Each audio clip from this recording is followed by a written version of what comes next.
5 na nga ng hapon, araw ng linggo. Bago natin simulan ng palatuntunan, makibalita muna tayo sa mga ganap ni Manang.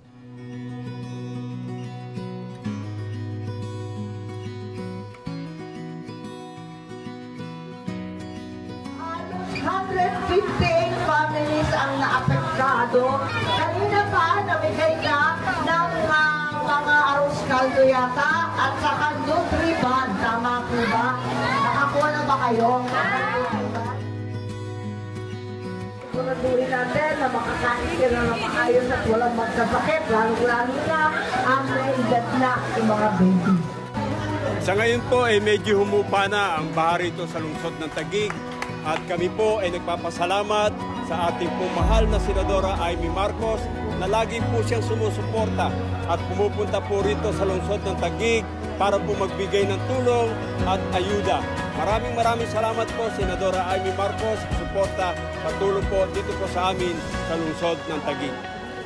Salamat po Senador Amy Marcos.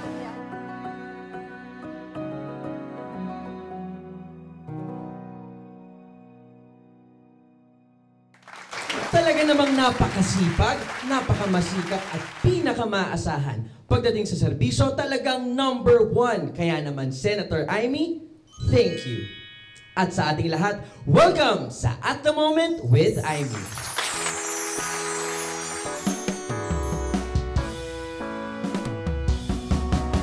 Aksyon, tulong, mission, mga paksang napapanahon. Ano man ang hamon ay may solusyon. Serbisyo, publikong may kiliti, mga problema nyo mapapawi. Dito lang yan sa At The Moment with Amy. At The Moment with Amy. With Amy na. At The Moment with Amy. Tutok na sa kabahan. At The Moment with Amy. With Amy na. At The Moment sa Senado siya bahala. May awitan, may kulitan, may bistuhan. Talaga namang lahat ng alitan na pag-uusapan. Sa mga palitan, siya na mamagitan. Sa mga balita, di nagpapaiwan. Kaya sa pagsisilbi sa bayan, siya palaging #1. Aba, syempre si Manang yan. At The Moment with Amy. At The Moment sa Senado siya bahala. At The Moment with Amy. At The Moment with Amy. At The Moment with Amy.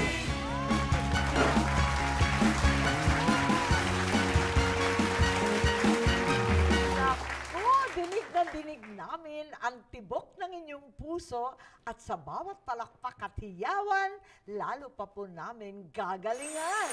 Senator Amy Marcos po, salamat sa inyong patuloy na suporta, pagmamahal at pagtangkilik sa At The Moment with Amy.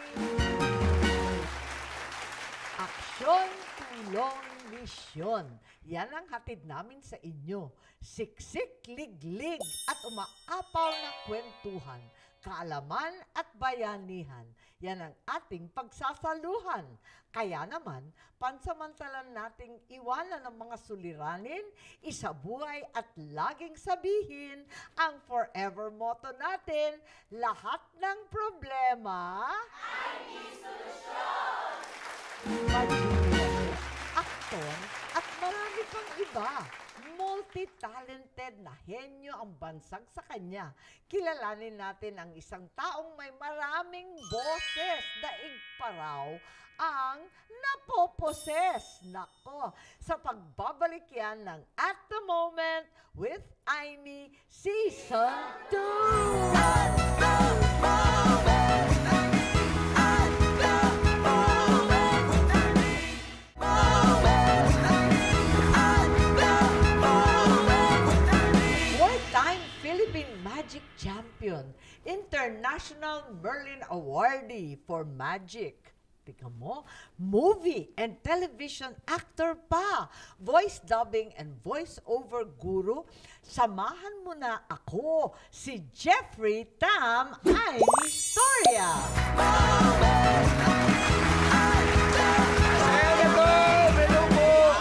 Hello po!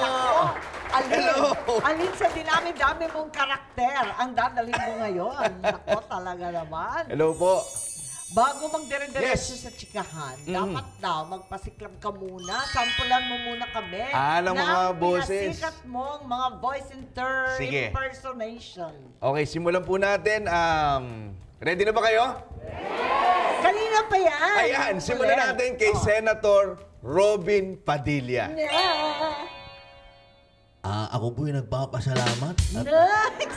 Seatmate ko yun! Nakakatakot ka! Kapatid Maraming ko po yun salamat. eh. Alam ko po yun. At lagi po tayong magkatabi. Ay, grabe! Wonderful tonight! Yes. It's nice to be back. Grabe! Malala ka! Ayan. Grabe ka, Jeffrey! Tapos, meron pa po, former President Erap Estrada. Uy, kaya mo? Mga kabayan, Yung mukha, ano ba yan? ako po pagpasensya nyo na. Medyo. Grabe, galing! Sobra ka! Salamat. Sobra Para ka. nakainom daw. Ang sama nila, oh! Hoy! Oy, sobra Ito ba? ka. Matanda na, ha? Gas Abelgas. Oh, kaya mo? Ang biktima. Ulit tayo. Kakainin ko naman Ito ako na. natin! Ang biktima, 23 anyos, at ang sospek, pinaghahanap ng Quezon City Police. At ayon sa aming investigasyon, napag-alaman ng sospek at ang biktima ay iisa. Ang labo! Ang labo! Ang labo! Ano ba, ang gulo, di ba? Jeff? Ang labong Ito ba, Sen? kausap. Ano ba? Ito yung huling inaral ko. Ayan na. Kinarir. Former President Rodrigo Duterte. Yun! Tingnan natin. Bisaya! Nakaganyan Ayan, yun eh. Lagi. Alam nyo, maraming nagpasalamat talaga ako na naimbitahan mo ako dito. Wala lang, masaya lang ako na makita ko kayo na nandyan kayo sa harapan ko. So, kaboses ko ba? Grabe ka, Jeff! Naku ha, paano mo na-discovered? Gaya ka ng gaya ng mga tao nung bata ka pa. Hindi Paano kasi, mo na-discover Sen, yan? nung college ako, mahilig ako manood ng cartoons. Tama. Tapos, College ka na, ko, cartoons pa. kakapanood ko ng Bata cartoons. kaya yun. Oo. Kakapanood ko ng cartoons, pumapasok sa utak ko yung mga boses, tapos tinatry kong gayahin, nagagaya ko. Tapos, nung nagagaya ko na siya, naisip ko, ba't di ako gumaya ng tunay na tao? Ganon, hindi na cartoon. Hindi na cartoon. So, ang unang nagaya ko talagang boses, galing to sa isang commercial, si Leo Martinez. Yes! Oo! Yung commercial niya noon na isang soft drinks. Oo. So, sabi ko, ang boses nito parang cartoons din eh. na madaling... Tama. Oo. So, sinubukan ko. So, nung nagaya ko na siya, ay nagaya ko eh. Eh, si Patanggenyo. Di nagtuloy-tuloy na. Talalawan! Ayun, so nung nagaya ko siya, Ayun. Pero, nagtuloy-tuloy na siya. tuloy-tuloy Nag-aral na ako siya. ng iba-iba. Pero, paano inspirasyon mo na pwede palang ikarir to? May mentor ka ba? Sino ba nagsabi na pwedeng hindi lang kalokohan? Ang mentor ko po talaga sa pag-voice acting or voice-over was the late Willie Nepomuceno. Oh, Kasi naman. nung nag-aaral na po akong iba-iba ng boses, nung nakikita ko siya, sabi ko, ang galing nito, pati mukha. Oh, pati mukha kopya. Oo, Sakto. ako, nung sabi ko, sana one day makilala ko to at hihingi ako ng advice. So totoo naman na-meet po. mo din? Na-meet ko po siya. Magaling yun eh. Opo. So umingi ako ng advice, paano yung ganyan, paano yung ganito. Tapos sabi ko, gusto kong gayahin si Dolphy. Ang galing mo, Dolphy, sabi ko. hirap. Sabi niya, ganito lang, ito yung technique. So inaaral May ko siya. technique. So ang May technique technique pala niya, yun. yes po, ang technique pag nagdo-Dolphys was nasal. So parang kami sipon, parang Mga kaibigan, gano'n ang Dolphy, di ba? Ayun. Parang medyo po. Jasya, kumusta ka dyan? Oo nga, tama sakto. So kailangan para may Para sipon, patang- oo. So iba-iba ang placement ng boses ng kada boses na ginagaya mo. Ganon. Halimbawa, ginaya mo si Ray Langit, Oh. syempre malalim ang Ang laki boses. ng boses nun. Ang boses nun laging, Senadore, di ba ganun magsalita yun? Ikinagagalak ko ngayon, makilala ka, Senadore, ay niyo, Marcos niya. Lagi may sobra yun eh. Oh, labis. Di ba? Magandang umaga, iyo. Ganun Siyempre, siya eh. lampas ka, lampas. So iba-ibang boses, may Grabe, kanya-kanyang technique. Pero sa dami ng kinokopya mo, paano ka nagpe-prepare bago mag-perform? Kasi isa may sipon, yung isa galing dito, yung isa galing pa, may galing talampakan na boses. Pag ganyan po, pag boses mo Anong pag-uusapan, ritual dyan? kailangan talaga may pahinga ka. Kasi once na napaus ka, parang singer lang din po yan, Sen. Kaya Pag napaus nga. ka, ang hirap, di ba? Eh Ang ngayon, hirap ang dayain. sama-sama ng panahon, ulan, init, paano Oo. yun? So, kailangan Anong lang talaga, gagawin mo pag nawalan ka ng boses? ay di sign language na lang. Ay, Ganun na lang. Pwede ba yun? Hindi, yun talaga, kailangan talaga may tulog kang maayos, Tama. tapos huwag kang kakain ng mga makakati sa lalamunan tulad ng mga mani, Ay, gano'n. pulburon, Ay, yung mga espasol. chocolate. Ay, Ano pa? Gabi? Gabi. Gabi, tama, Makati rin. Tama, Makati. Oo, Tama. fiber. Oo. Kala ko pinagagaya si Gabi Concepcion. Gabi, oo, Makati. Makati. Lahat Yun, ng so Makati, iiwas po bawal sa mo ganun. na. Saka Iwas na lang tubig. muna. Siyempre, dapat tubig na tubig. Kailangan mo talaga yung boses mo, karir mo eh. Oo, lalo na pag nagbo-voice over ka ng mga seryoso. Oo. Yung mga ganun Ayun. po, lalo na. So, kailangan yung boses mo, ma-maintain mo. Ko talaga. Pero sa lahat ng performance mo, sa dinami-dami ng ginaya mo, sino pinaka-paborito mong ginagayang boses? Dalawa po. Oh. Robin Padilla, kasi bukod sa hilig ko siyang gayahin, Pogi ah. ang dami ko na pong na-prank Sen using Robin Padilla's voice. Totoo? Mga kaibigan natin sa industriya, sa showbiz, ang dami ko nang na-prank na inaalok ko silang sumama sa pelikula. Totoo? Oo. Ayoko na sabihin kung sino. Ano sa telepono? Sa telepono sasabihin ko, Hello, Tol. May ginagawa akong pelikula ngayon. Ang lupit! Sana maisama kita. naniniwala sila. Naniniwala, talaga. Ang pangalawa naman pong boses na gusto ko was, pinaka-nahirapan akong gayahin was Duterte. Oo, mahirap. Ang tagal ko Mahirap. po, siguro po almost 1 year, paulit-ulit ako na Bakit mahirap? Kasi, Alangan ng Bisaya. oh yes, bukod dun sa tono niya ng Bisaya, saka yung piyok niya, Oh, yung... may piyok eh. May piyok eh. Alam niyo, mahirap. Mahirap talagang gayahin ng boses. Oo, may piyok eh. May piyok plus Bisaya pa. Saka mahirap Ay, bawal pala magmura dito.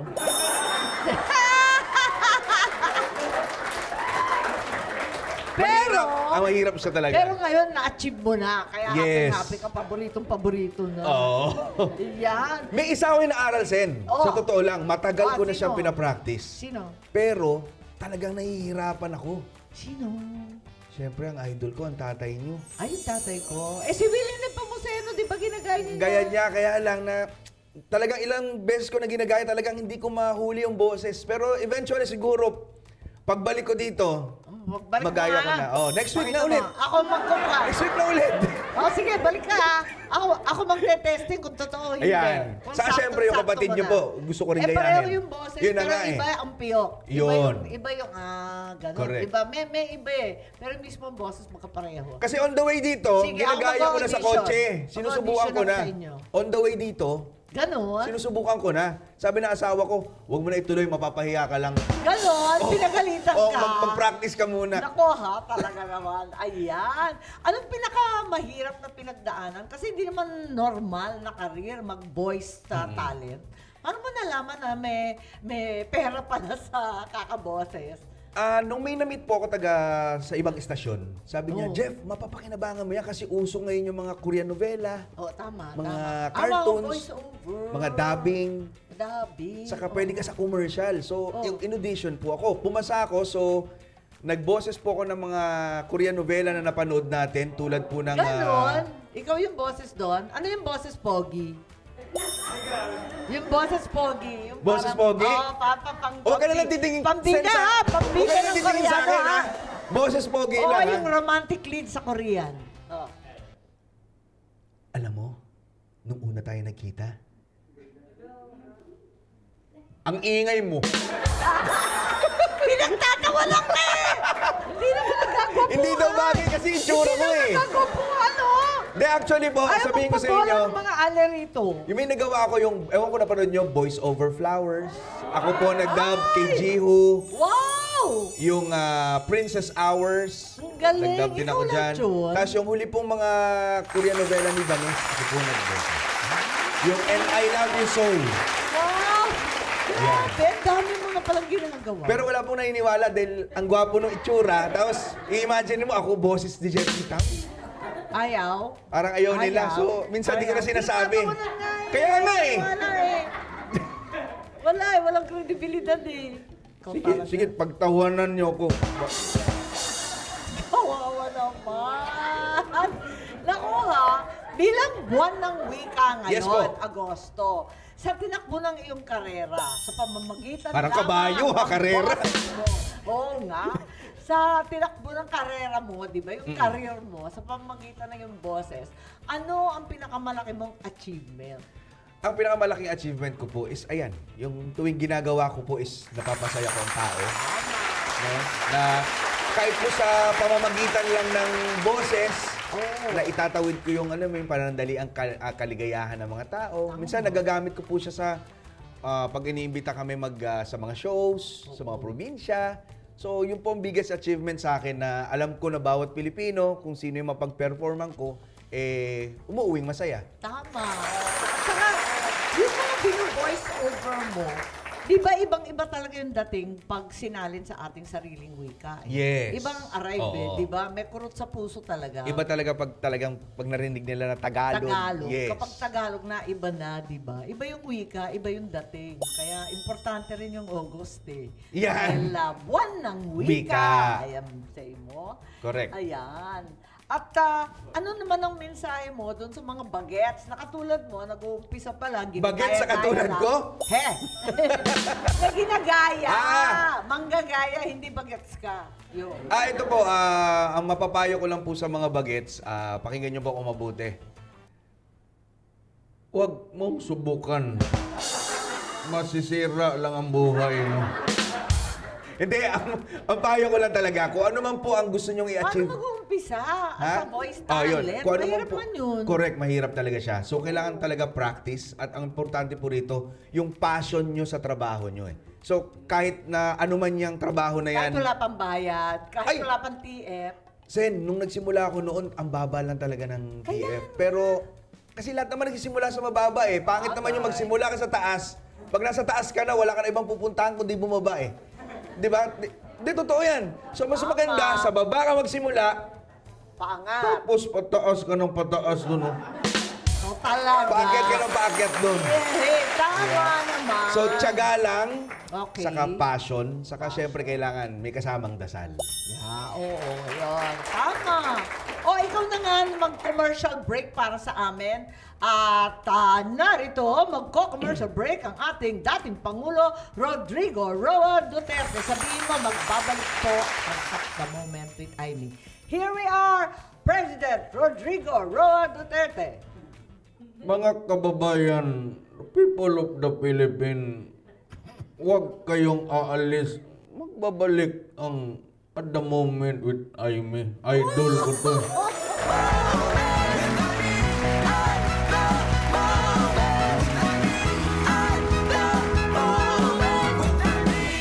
Sabi ng iba, hindi pwedeng isaing ang wika. Hindi pwedeng ulamin ang salita. Kailangan marinig ang daing ng bayan dahil nakakabingi ang kalamnang tiyan. Ngayong buwan ng wika, aralin natin ang lengguwahe ng madla. Makinig para makaunawa, hindi para makapagsalita. Maging bihasa sa ating wikang Pilipino. Maging bihasa sa winiwika ng ating mga kapwang Pilipino.